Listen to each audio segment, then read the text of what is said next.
life could be so much easier if I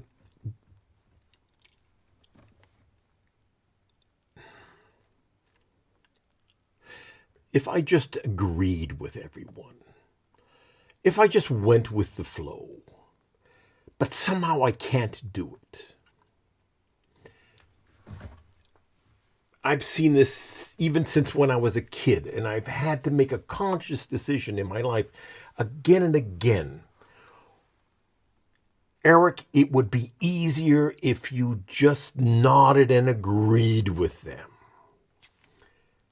But I can't do it. And I'm realizing it now. It's not just only in like political opinion, but I'm realizing it now again and again in a very intense way because of Trump being elected. And so all my friends were in Germany. I'm kind of I work in media and literature and things, and so all my friends are leftists, and I'm basically a leftist too. I was socialized. I grew up as a leftist. That's what I was all my life, and I've in fact never voted Republican. So, but I understand the Republicans. I understand Trump, and when I look at all how Trump is being portrayed and how the Republicans have been portrayed in general since that started like with Reagan, Bush, and Trump. It's all been the same. The portrayal is always the same. They're always portrayed as evil, and I've always looked at them a little bit closer, and I thought, that's what you're thinking about them is not actually true.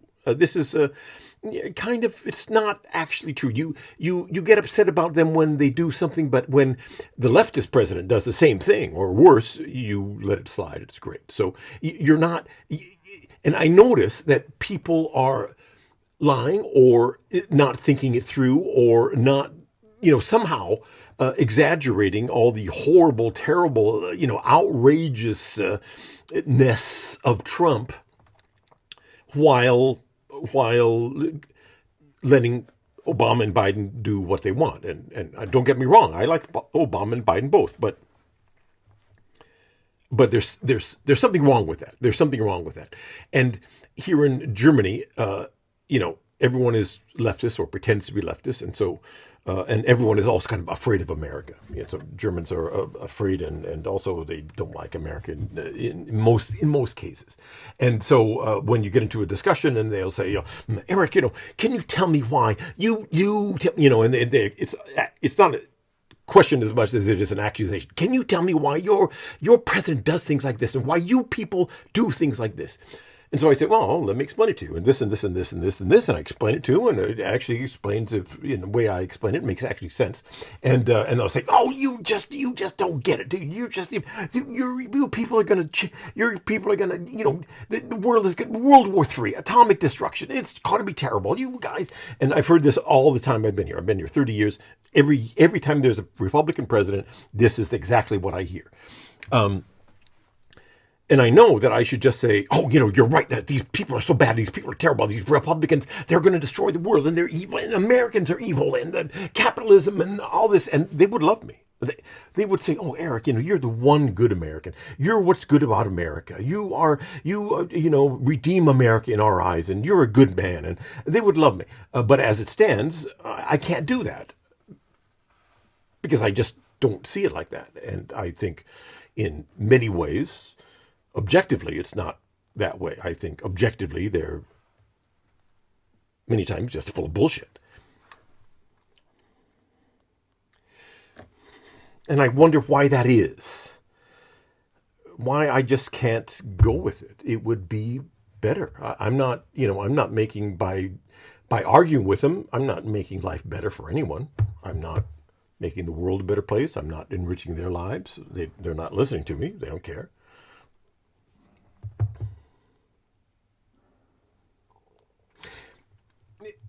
I was thinking about this recently. I thought back on an episode in when I was a kid, and I was a kid. I grew up in the Mormon Church, and I was sent to a Seventh-day Adventist private school.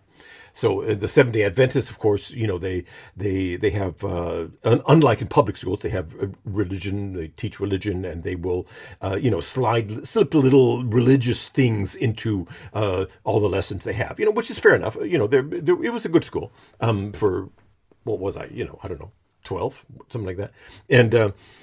But I remember this one thing, and it stuck in my mind. And we had to read a story and then write a little reaction to it, write a little report on the story, what we thought about the story, and to retell the story. So it was literature class, right? Some kind of English literature class.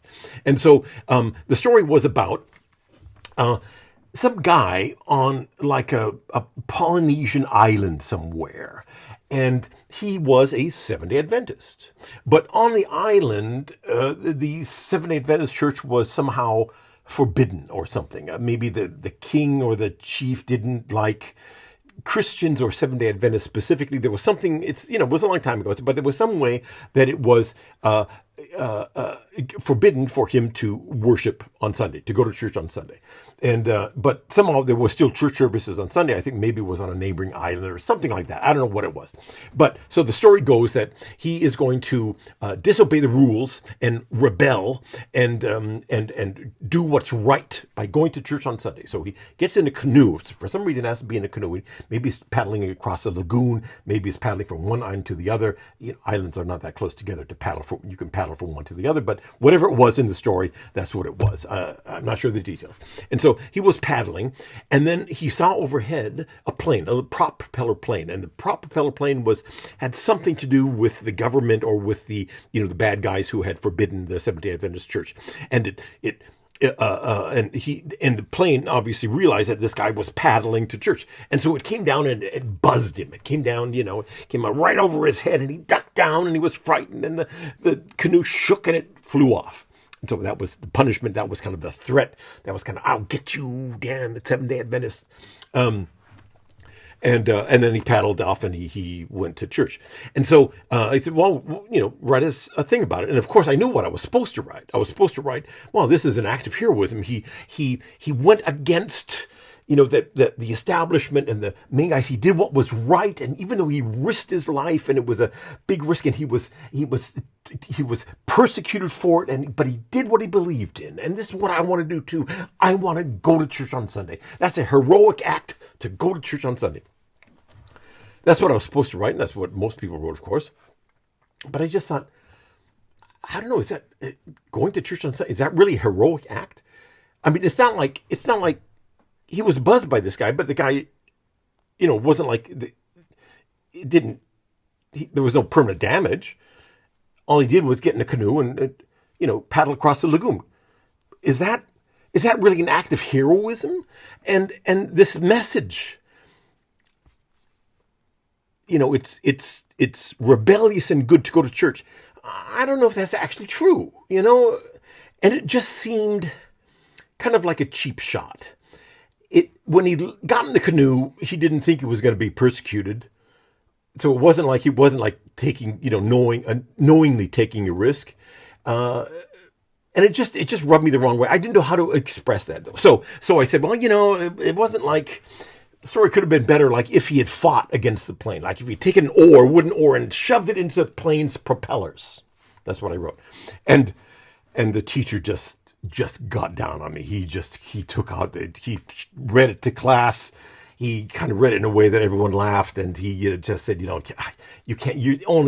how is he going to, you can't put an oar in a propeller plane. Of course, I didn't know that. I was 12 years old, and it is true, of course. You can't, you're not going to, and it must have been scary to be buzzed by a plane in a canoe, of course. But he just didn't like that I had written that. And I never figured out why I had to do that when I knew I shouldn't. But now looking back, I realized that what I could not express is that this was just so obvious a cheap manipulation, and was so obvious that you're just trying to, convince me that going to church like a good boy, like mom and dad says I should, and like you say I should, and obeying the establishment, obeying, those who stand above me, is a heroic thing to do, and I should be doing that like this. It's so obvious and cheap. I mean, you could have at least made an effort in the story, which was probably not true. Maybe it was, but probably not. You could have made an effort at least to make a good story out of it. To say, I don't know, he lost an arm, but the next Sunday he went out again. It's not anything. And it's so, I just hated being manipulated like that. I hated being manipulated in that cheap way. It was like an insult. I felt personally insulted for someone to say something that was so patently stupid and expect me to go with it and to believe in it and to agree and to fall in line. And that's what I think today when, someone says, Biden installed tariffs and the Germans have tariffs and the EU has tariffs. But when Trump talks about tariffs, it's the dumbest thing. It's dumb. It's bad. Don't you understand that you can't do tariffs? And no one says, well, wait a minute. I mean, if Biden could do it, why can't Trump do it? What's the difference? I don't see the difference. And no one says that. They don't mention that Biden did the tariffs. They say only that Trump is doing the tariffs. They didn't mention that Biden, deported, I don't know, 4 million people. But when Trump starts deporting illegal immigrants, it's a huge thing, And I'm thinking, and I sit there and say, look, you have these arguments, these political arguments about Trump or about anyone else. In the Obama era, I had to defend Obama for things of like, having a drone strikes against terrorists, and I had to explain to these guys are terrorists. Why are you defending? Why is it bad to kill a terrorist? Why is that bad? When terrorists come to your town and blow up your city here in Germany, you're all upset. But when we do something about it, then Obama is evil. That is hypocrisy. It's hypocrisy, and you're contradicting yourself. And I know I shouldn't say it, but I can't help but say it because it's so insulting to be manipulated in such a blatant, simple, cheap way by a church, by a political party, by a leader, by a writer for their own gain.